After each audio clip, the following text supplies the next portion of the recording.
观众朋友你好，欢迎收看8月18公司台语台下晡新闻，我是张曼婷。咱做伙来看今仔日的新闻重点。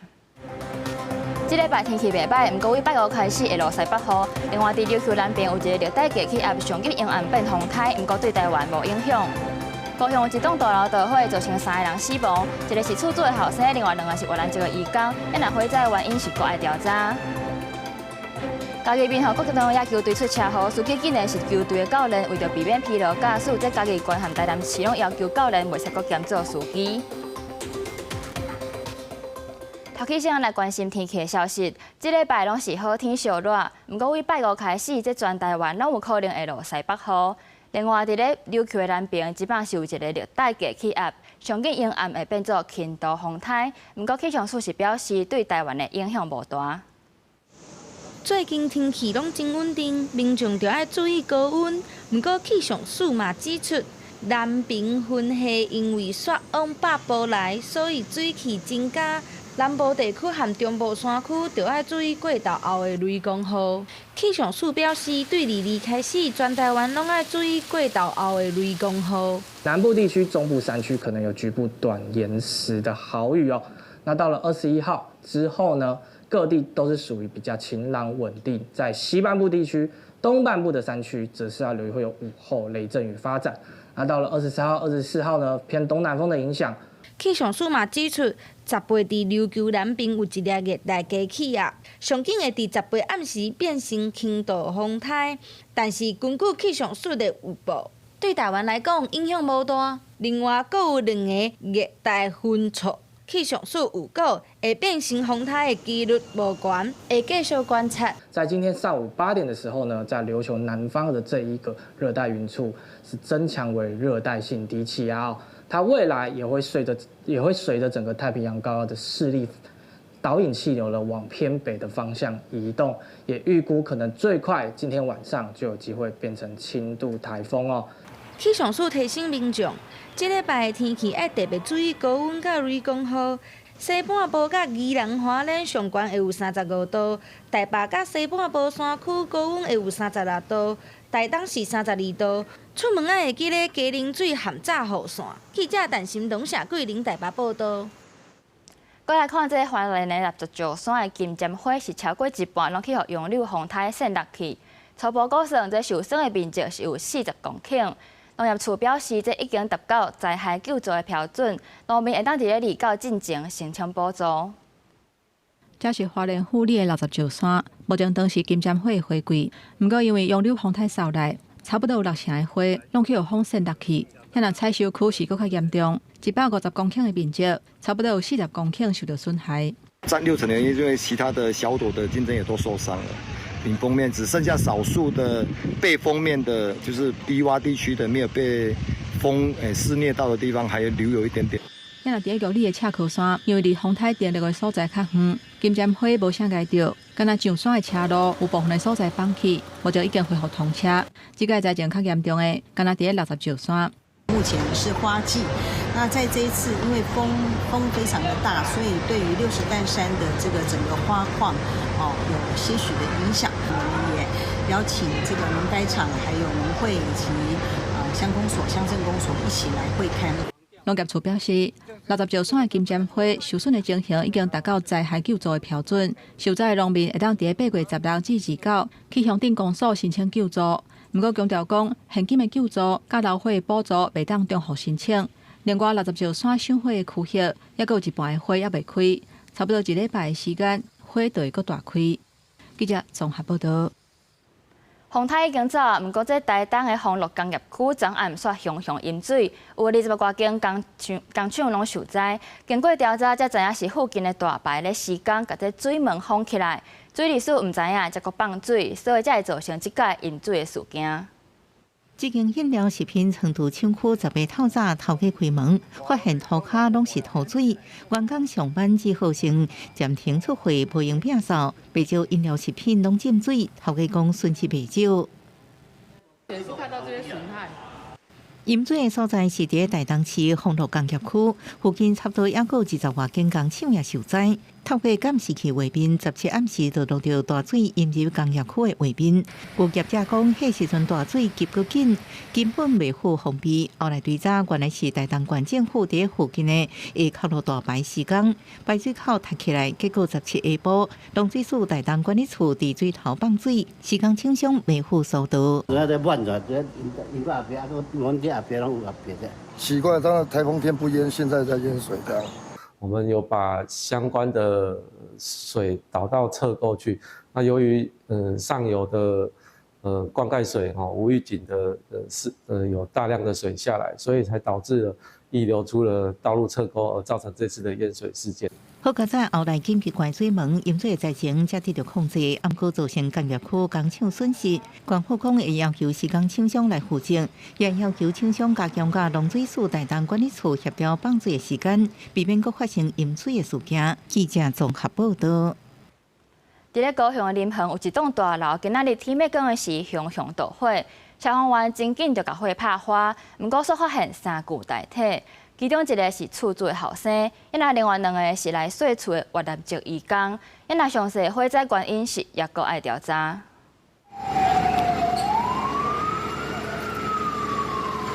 大火拄拍花，消防人员用推菜好势，就随进入火场敲找是毋是有人受困。结果伫2楼找到2个查甫，一个查某已经无喘气心跳。有大楼住户讲，伊听到消防车一直叫，拍开窗仔才知影火烧厝啊。甲后生2人赶紧对楼顶撞落来，甲担也阁皮皮喘。外严的哦，你唔知哦，你怎么看好？你看你脚哦，拍袂有啊。啊，这大了一个这边个叫入来，叫出来好啊，加点好啊。现场是有发现3位，3位啊，另外2位他有可能是怎么样？是找不到还是？有可能是外出，那我们还在跟中介联络。林恒中门路这栋10楼高的大楼早起4点外熊熊火烧，消防局讲，客户顶悬下的厝骹有4个人，经过确认有2个厝骹无伫厝逃过一劫，一摆意外拢总造成3人死亡，其中有1男1女是来洗厝洗伫咧2楼的越南籍移工，另外一个死者经过厝主的确认是伊的后生，今年38岁，平常时住伫咧3楼，可能是火烧厝的时阵要逃命，结果走不出来。要定落来2楼啊，2楼火遮大，楼骹直烧，伊可能秘咧处罚。关于盗火原因，消防局表示，佫需要等待进一步的调查。但因为有住户指控姓王的厝主将顶下骹做铁门扎起来，当作店面走出去，若是违建，也对住户的安全造成威胁。对此，干部局表示，因为接到民众检举，经过调查确认是违建，将会赶紧照规定进行拆除。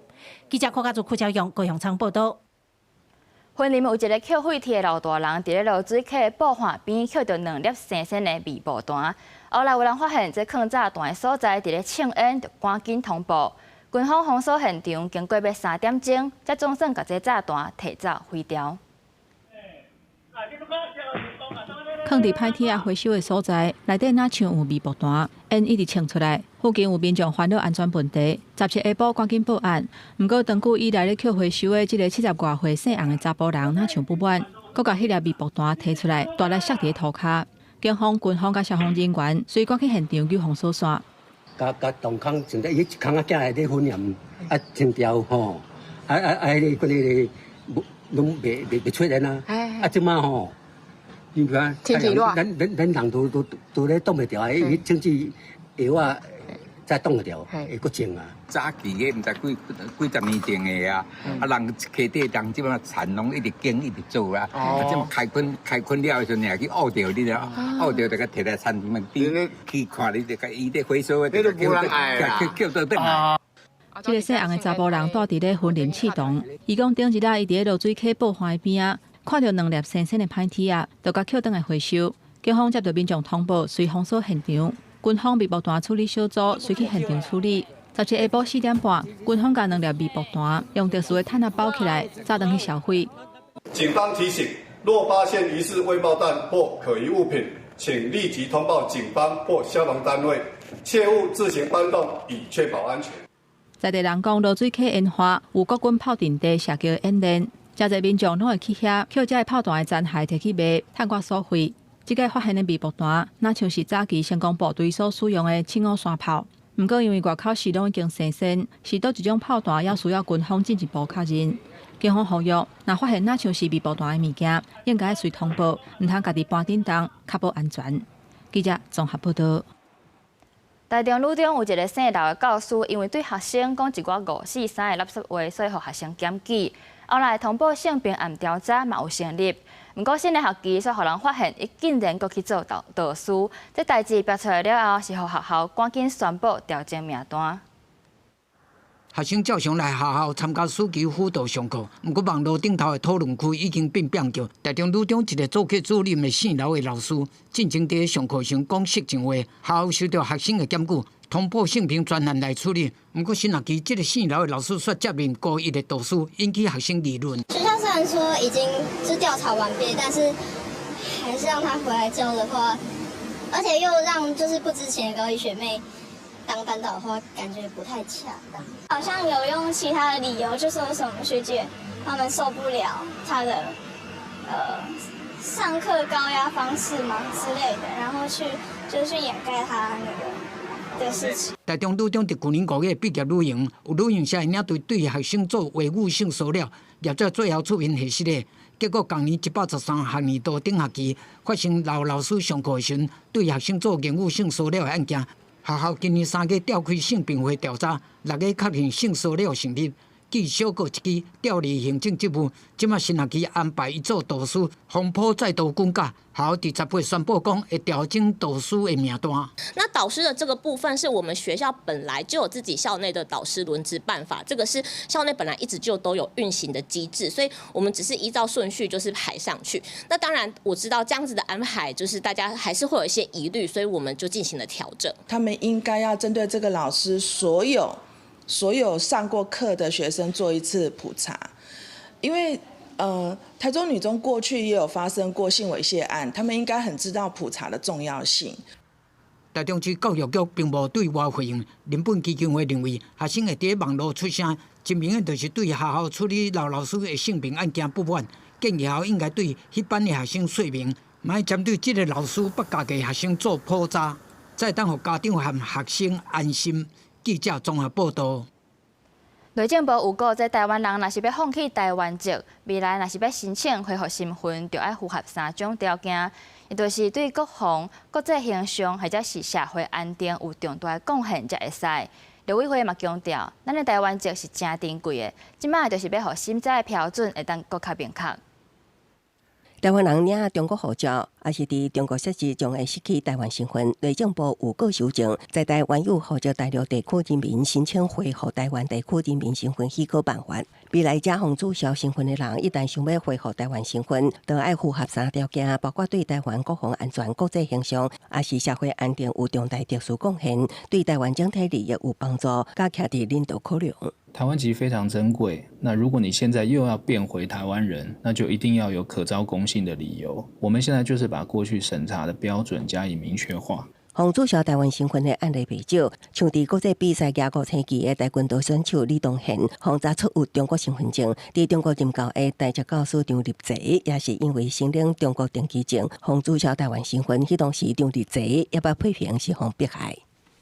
非法行政滥权给迫害，我坚决的要反抗这些绿色恐怖。在月6日1期，修正草案恐惊有违反宪法保障签刷自由的精神，因为即马恢复台湾身份属于原籍许可例外核准，也毋过修正草案改为做原籍核准例外许可引起讨论。如果去大陆取得大陆的籍，你要回来台湾，原则上是不可以给。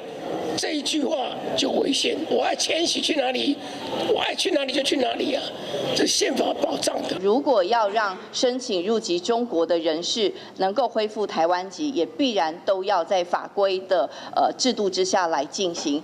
内政部强调，修正草案是依照《两华人民关系条例》相关主管机关订定的办法，无所谓危险，也是扩大解说的问题。强调这个办法存在已经真久，进程也已经修正过2摆。公视新闻采访报道。8月23就要罢免投票，这国民党的立委朱立伦，还有台中市长罗秀燕等人做伙伫咧台中造势反罢免。因那罢免团体嘛是拍拼宣讲，所有民众就爱投同意票。不同意罢免。8月3罢免投票进程，最后黄金就话，国民党党兵伫中台湾办大型造势，要伫听面对罢免的台中南委严庆兴、江启臣、颜宽恒。唔是因为讲伊有服务做了好啊歹，真简单，政党无共，立场无共，所以甲你罢免。8月23，有真侪人认为讲过关啦，过关啦。即马上烦恼的，就是咱的出席率。坚强咱家己，请继续留伫立法院，继续来监督，叫一定要顾产业、顾民生。台中市长罗秀贤带领韩国民党主席朱立伦的手俄罗斯有领导力，两人互动引起外界咧叫国民党主席的选举。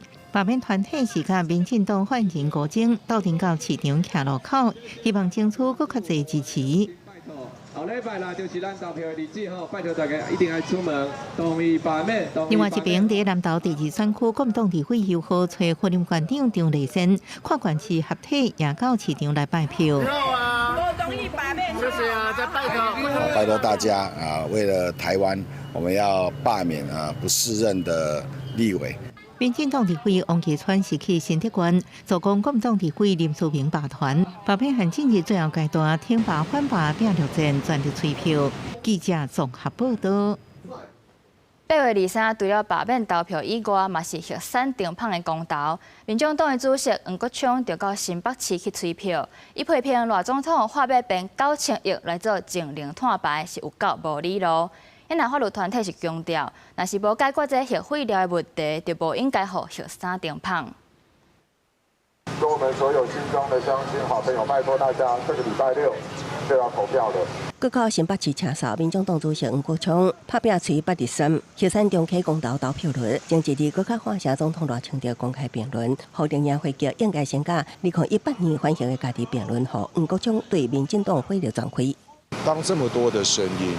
当这么多的方向都告诉民进党政府，是时候放下非核家园这个意识形态的神主牌的时候，我们的赖清德政府选择的是躲起来，公开的邀请民主进步党的主席赖清德，我们一起面对国人同胞，要用说明会的形式，甚至要比照总统大选用辩论会的形式，我都愿意配合。赖清德总统，他的偏好。对赖总统提出2030年以前要变9000亿预算做净零碳排，黄国昌表示，错误的能源政策之下，目前台湾主力是火力发电，批评政府逻辑错乱。也毋过，屏东县长周春美伫社群平台发文指出，今年是乡村建设150周年，选下来核产中期公投，毋是礼物，是创治，更加是脚踏。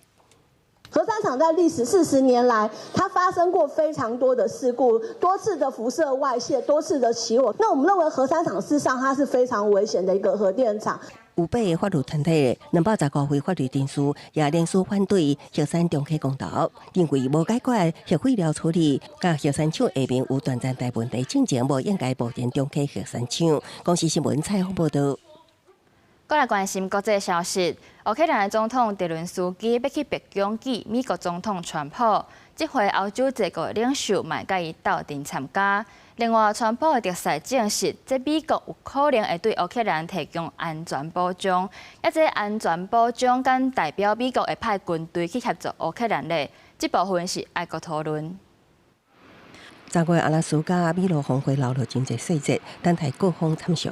就伫德国总理梅尔茨等欧洲领袖对外公布川普可能提供乌克兰安全保障的消息了后，川普政府的重要特使为科夫也讲话啊。It means that the United States is potentially prepared to be able to give Article 5 security guarantees, but not from NATO, directly from the United States and other European countries. That is big. I mean, really big. 所谓安全保障，敢是代表美国会为此派遣军队去乌克兰。维科夫表示，这正是拜以川普甲泽伦斯基会面了后要讨论的焦点之一。Now it's for us to drill down on the granular details of exactly what the Ukrainians need to give them a sense of security in the future, and by the way, what the Europeans need as well. 另外，普京对于停止俄乌战争提出的6大条件，其中上重要的欧东领土交换问题，纽约时报杂志报道，川普向欧洲领袖表示，伊认为乌克兰也同意让出欧东部分领土，这场和平谈判就会当成功。也毋过泽伦斯基虽然俄罗斯感谢美国，表示提供乌克兰安全保障是历史性的决定，也佫一摆否认会挂地也是领土交换。Russia is still unsuccessful in Donetsk region. Putin has been unable to take it for 12 years, and the constitution of Ukraine makes it impossible to give up territory or trade land. 泽伦斯基表示，应该以目前的战争前线作为谈判基础，而且爱先停火才谈判。不过，基辅独立报报道，俄国17又援向哈尔科夫苏梅甲奥德萨等城市发射飞弹。美东时间18，泽伦斯基会阁去北京会见川普。不过，欧洲英德法意芬兰领袖甲欧盟北约的领袖也临时决定随同出席。安尼，欧洲领袖大电视拜访北京，过去毋捌看。一来是展现欧洲对乌克兰支持，二来也避免搁发生2月是泽伦斯基伫北京的介入场面。不过，根据CNN报道，川普搁伫社群媒体表示，除非泽伦斯基放弃克里米亚，搁答应永远无加入北约，战争才有可能结束。公司新闻安路媒编译。巴基斯坦这几日拢咧做大水，目前是已经超过344个人无命。因那西北部的普什图省嘛宣布进入紧急状态。不过因为这雨也继续在落，所以救援的工作是受到阻碍。根据官方的统计，这项目已经有10个钟头去互土石流引起。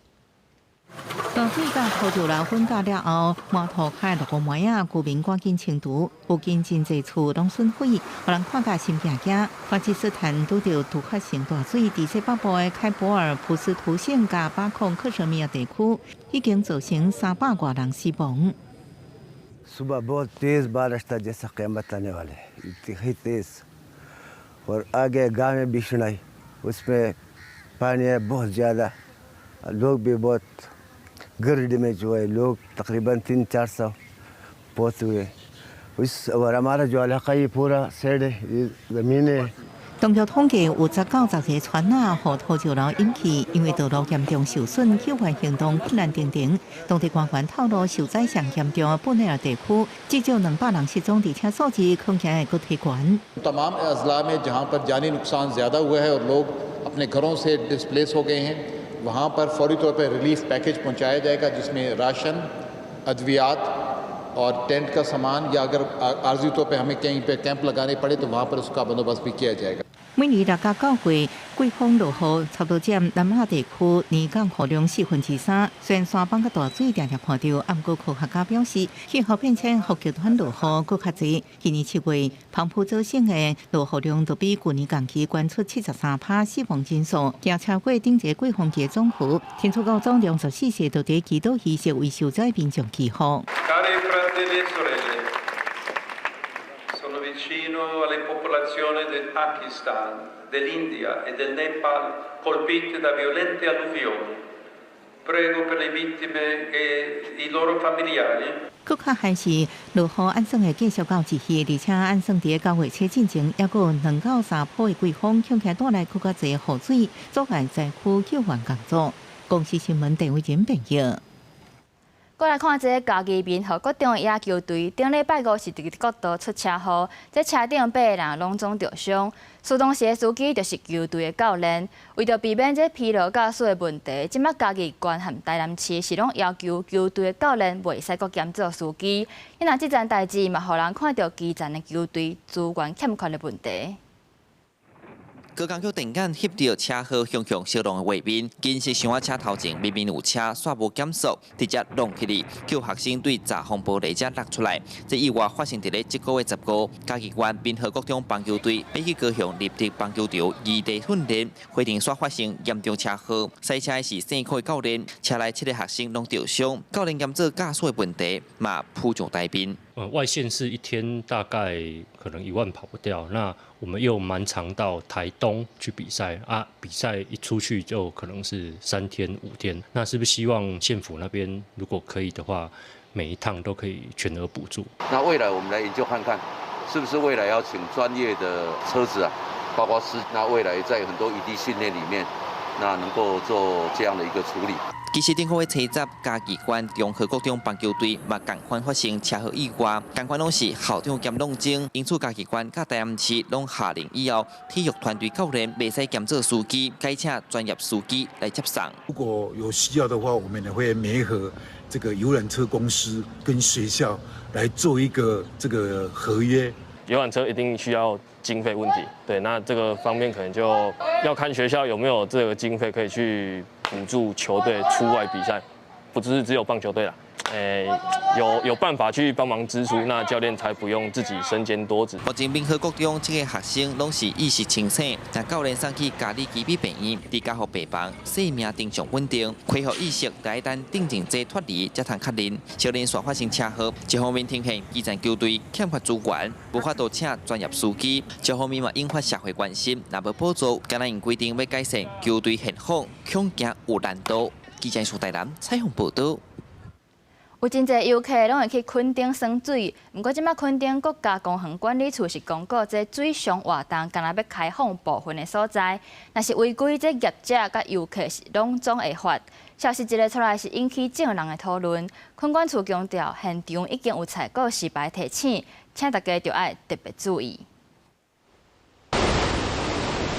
屏东垦丁是真侪旅客迄落会去佚佗的所在，尤其是南湾的水上活动，逐年拢吸引袂少人。毋过，昨垦丁国家公园管理处伫面册答文，表示水上活动只有开放南湾、白沙、后壁湖、甲船旁侧，无开放小湾海边。根据规定，伫7、8月有开发小湾经营水上奥多巴的业者，嘛提醒游客，耍无合法的活动会开罚。应该是由业者去跟政府去讨论这个法规的问题，在官网上跟民众再讲清楚。我们游客可能也是说，难得去就玩，就是不会想说，我玩了还要被罚。那如果没有明确写的话，可能我们也不会知道。垦丁的人数上多，有时袂当伫小湾耍水上活动我想无，我就到处玩，你来就无咧才玩啊。不过大文一出来，就引起袂少争议。真侪网友表示，业者违法经营，煞来对游客开罚，游客怎会知影倒位会使营业，倒位袂使？不过垦管处表示，因伫小湾有徛过示牌啊，明确各地民众甲业者，按照法规，对108年开始，小湾就禁止进行有动力的水上活动，希望大家爱注意，避免受罚。小湾沙滩及海域因腹地狭小，无法区分动力及非动力之戏水活动，有鉴于不同游憩活动之间的彼此干扰，因此自108年起公告限制。目前针对于水上摩托车违法营业的情况，只是针对于营业行为去做处罚。另外，有民众伫垦管处的网站发现有小湾的旅游小介，说写着会使耍水上奥多拜、金蕉船，造成旅客矛盾的部分。垦管处嘛伫今仔日甲内容修正，希望民众与业者会使注意。记者柯永哲，屏东报道。高铁要为台北通到宜兰的这案是准备要送宽屏。这台铁产业工会和公民团体都徛出来反对，因讲若是通过，会严重冲击到台铁的营收。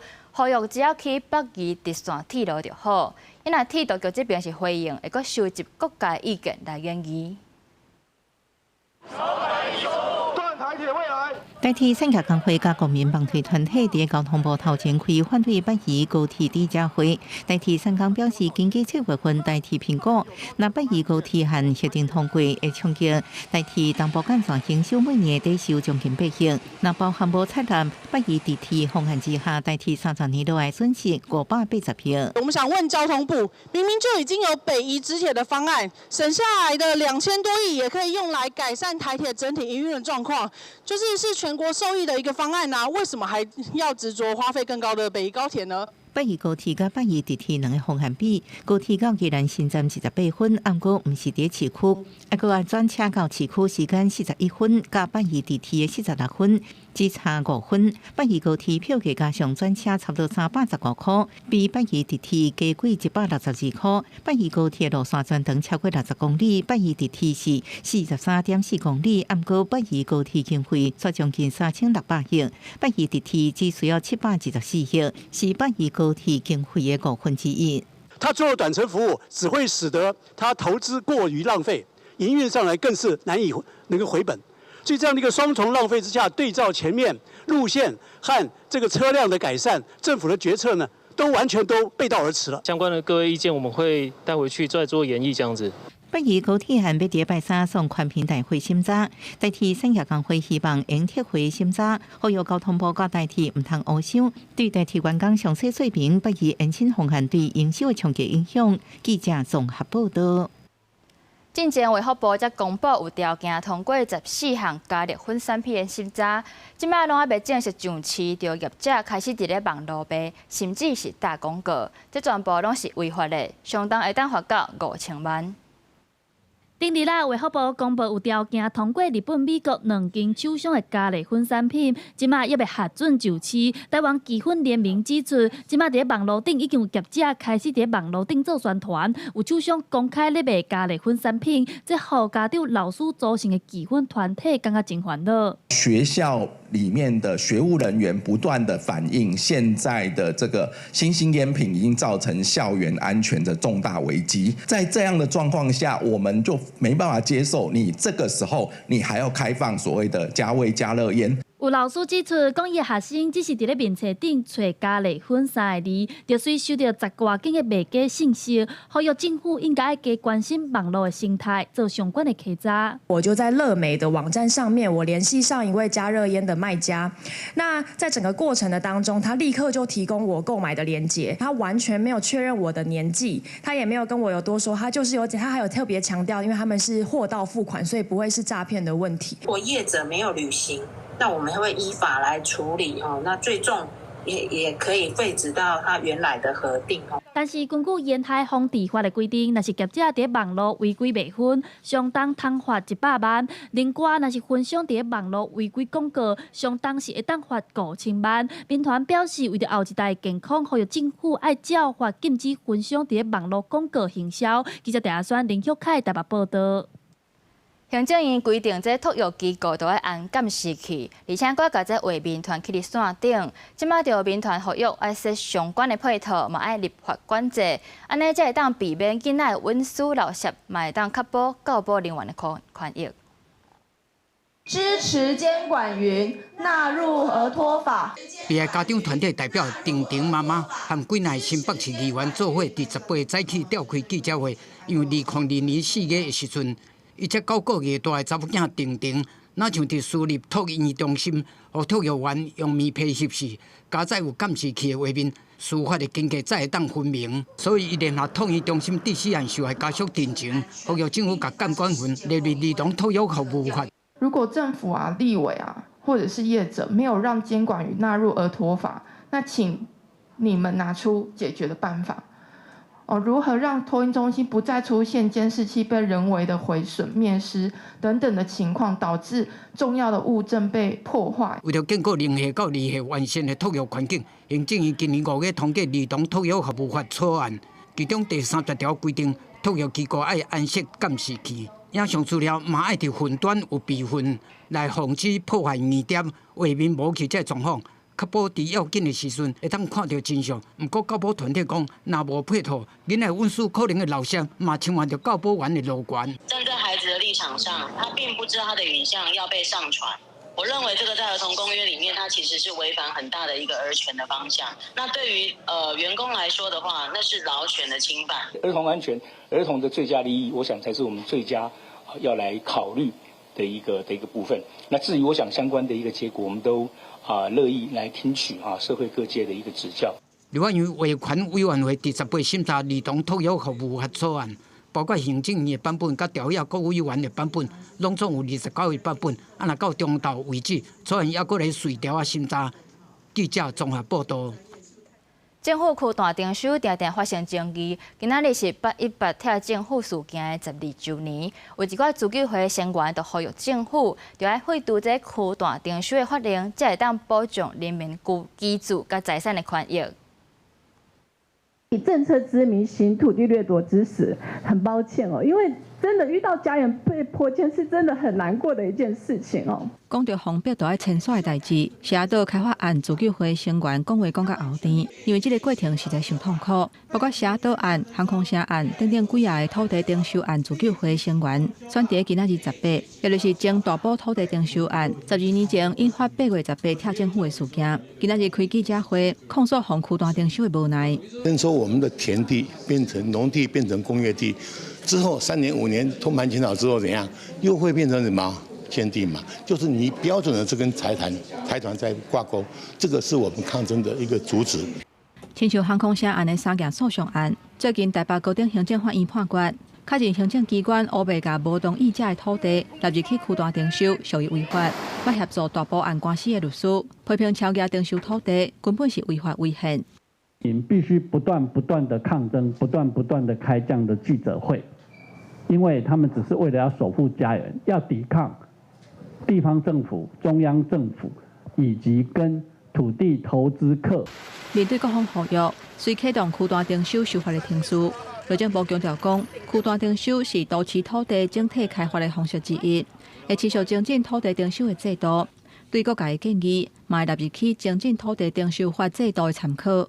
记者综合报道。台湾消保协会稽查全国市面上的30件枸杞，结果全部拢验出重金属，连有机的产品嘛有。这消保协会就呼吁政府应该制定专门检验的标准。即马流行养生枸杞常常被用来做食材、泡茶，或者是直接吃。不过，根据台湾消保会抽样全台30件枸杞，全部检出重金属残留，主要有镉、盐，就连有机产品也拢有。听到安尼过，心肝都感觉毛毛的呢。我这老人食就不要紧无。哇，安尼叫我后盖我呐，搁敢买？哇，落，这着爱有关单位着爱了啊，了啊较重视的啦。消保会质疑除了照中药材规范卖枸杞，目前市面上卖枸杞检验标准上先过做基准，不过台湾敢若部分种枸杞后，市面上枸杞拢是经过看守，也就是用打鼓的方式来卖，而且全部拢是进口中国上市。在种加工过程中，可能是污染或者重金属，呼吁政府应该制定更加合理的标准。教授还有产品上面至少要设置警语，好，那类似说要提醒消费者每日的摄取量，好，那在修法或是检验还没有完备之前，我们希望政府跟店家至少能够做到这2样事情。人体无法度真紧代谢镉甲盐，长期食过量，危害健康风险也增加。能够提供这些所谓的检验标准的这些的中药行，或者是到中医诊所里面由中医师开出来的这些所谓的科学中药，那这些就没有所谓的累积残留的问题。消保会也建议参考国际食品安全标准来推算，大人每日食量唔通超过20公克，有新的护理人、囡仔甲有机功能不全的人免超过10公克，避免长期过量来食。记者综合报道。即摆诈骗是出头了了，就连破发现金1万块嘛，成做手法之一。就惊这歹心的人会利用破发现金这项代志去拐人开户，或者是做人头。邮局即摆是表示，因已经有加强审查机制。对政府宣布破发现金一般确定实施了后，各种诈骗手法也开始出现。先受破发现金感信，诱骗民众点连结，诈骗集团是不是用中央存款保险公司名义，讲会使申请全面破发现金1万块，爱民众输入信用卡的资讯。正听讲有邮局的柜台人员发现，开户的时段变较多，要准备领破发1万块。电话邮件是讲，开户的户数并无明显增加。我建议提领啊，比较安全。对，也比较放心。就不理他啊，那大部分也是诈骗的。就惊拄到诈骗集团，真侪时段大部分讲袂找人带领，又叫甲其他金融机构比，开户较简单。不过也互诈骗集团上钓，利用人头户转销也是洗钱。对于审计部报告来看，邮局存款口座新开户一年内底转做警示口座，对2002年的602件，当年增加到去年的1456件。其中第转列警示口座进程，邮局已经甲口座设定真侪管制，也是无正常交易口座。对2022年到去年，每年的比例拢超过一半，显示有将近4成到5成的无正常口座，无妨提早来看出来。一旦你的这个户头交给这个诈骗集团之后，诈骗集团就用你这个户头来做洗钱，所以有些人会不小心你的这个账户变成这个冻结的账户。如果说有人要请你去申办一个人头户，并且把你一些相关的一些这个户头啊，然后申办的一些证件、证明的文件等都交给他的时候，这时候一定要小心，这基本上都是诈骗。就惊不少人士看到这破发现金正式开户，电话邮件讲已经加强开户审查机制。另外，经由甲35间金融同业组成应眼实诈联名，打造邮件 AI 轰炸模型，分析客户交易资讯，提升轰炸机制有效性、加准确性。记者综合报道。根据主计总处的统计，即2024年30岁以下的青年一档平均是赚55万9，这看起来少年人的收入哪像是有变济。不过照今年顶半年的数字来看，这一般人的薪水中位数是3万通块，前差是真大。有专家分析，这可能是因为有一部分的人赚较济，所以整体的平均才会较有悬。透早6点就爱去菜市仔，烤鱼仔篮清北来。甲鱼仔抬咧，赶紧包互人客。就算拜一菜市仔休市，也是有袂少番仔把握趁钱的机会出来摆档。根据主计总处2023年的资料，菜市仔的番仔一年营收有到3954亿，袂歹，一担一年营收有到378万，生意是不了好。不过，这个番仔大部分拢已经有岁啊，伫菜市仔真少看到少年人。你叫他做这个啦。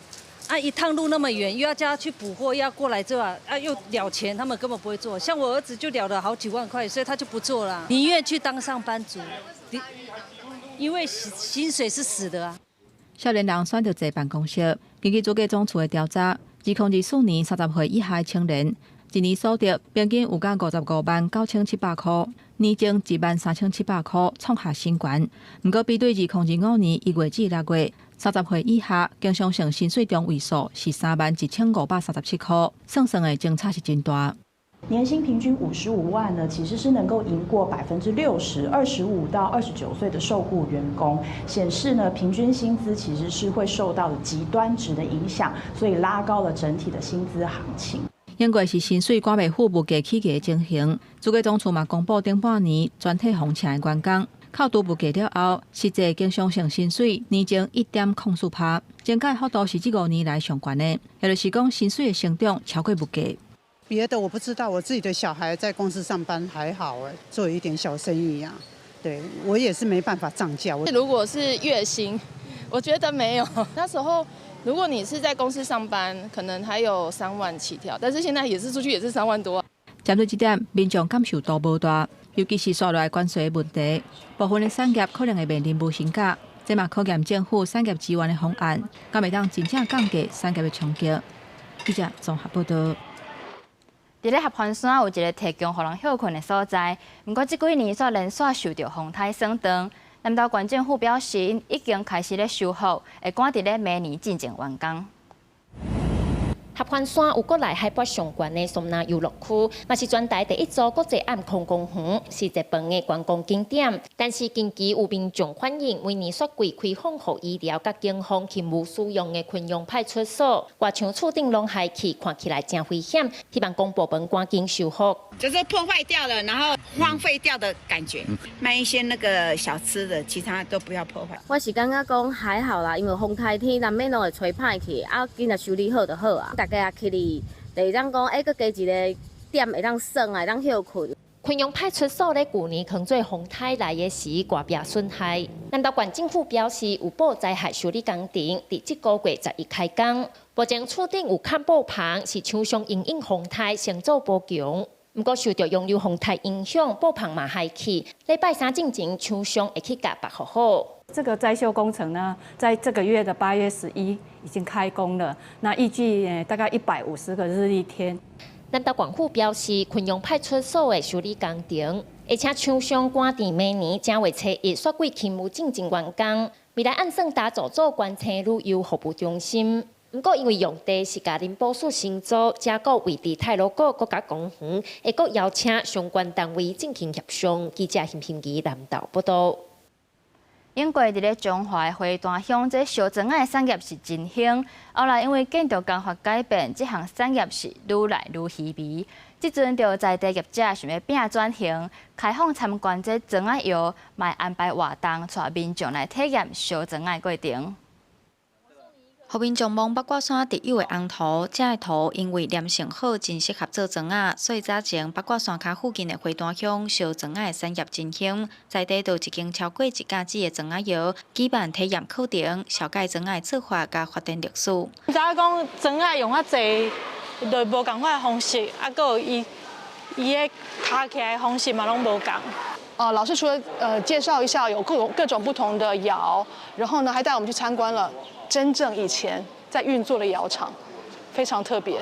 台湾伫日本时期引进现代建筑风格，地书砖仔需求量增加。初期是使用木甲窑烧砖仔，后来发展出半自动化八卦窑，通风效率愈好，产量大。但是921地震了后，因为法规甲建筑工法的改变，烧砖仔产业开始稀微，砖仔窑一个一个互卡掉，敢若剩烟筒讲。要经一条窑嘛，做无简单的。按若讲要甲伊毁掉，其实迄就一工就好的代志啊。是大人嘛，做唔甘要讲啊，这个事业安尼，若要甲伊放落掉，其实拢总无彩。啊，所以阮就希望后一代、后2代、后3代，让人看到哦，原来砖仔窑是生做安尼。砖仔窑业者表示，一间红砖仔厝会当看出咱为农村过渡到现代生活过程，嘛是台湾人的生活基地。即阵因甲砖仔窑转型成做体验的场地，透过导览、贴砖仔等等的课程，带大家熟悉做砖仔这项功夫。记者杨淑晴综合报道。桃园拍饼减碳排，所以大成全国要推出纯电动的粪扫车。咱来电动公车的部分是按算伫咧明年底进前，全市要达到35%。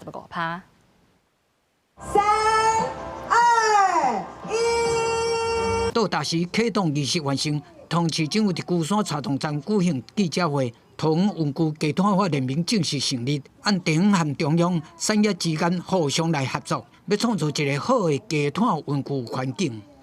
其实非常不简单哦，不能只靠一个单位，也不能只靠一个企业，我们需要一个联盟，地方跟中央合作，产业彼此合作，创造好的环境哦。因为粪扫车是上接在叮当的公务车之一，桃园是全国上大型推动头一只纯电动粪扫车。已经在汽车收粪扫，成做全国头一个示范的案例。我们这台车的垃圾车，目前我们可以搭载的垃圾量大概是在2.85吨，那运行的公里数大概可以达到133公里，可以在90分钟达成80%的充电。同客运今年已经换85架电动巴士，明年嘛有计会阁买90架电动巴士。伫桃园大众园区的部分。希望到明年底会当有35%的电动公车，让低碳园区变作客运的主流。驾驶员的角度来讲的话，它整个操控是比原本的柴油车是更方便的哈。那整个安全的，它不管是在主动安全配备跟被动安全配备哈，都比原本的柴油车是增加了非常多。市政府表示讲，同时推动精灵城市自治条例已经通过中央跨部会的审查，嘛已经顺利核定。是市政府精灵政策重要的发展基础，未来会继续推广到产业甲交通领域，达成2030甲2050的精灵目标。记者综合报道。最近的天气变化较大，民众若出门就要特别注意。新闻的最后，带大家来关心各地头的天气。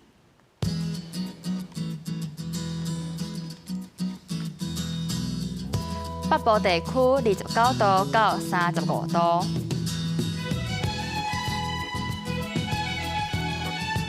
中部地区29度到35度，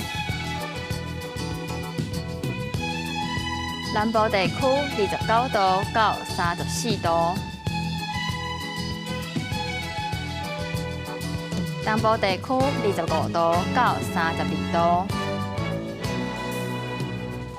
外岛地区27度到31度。过未来3天的天气。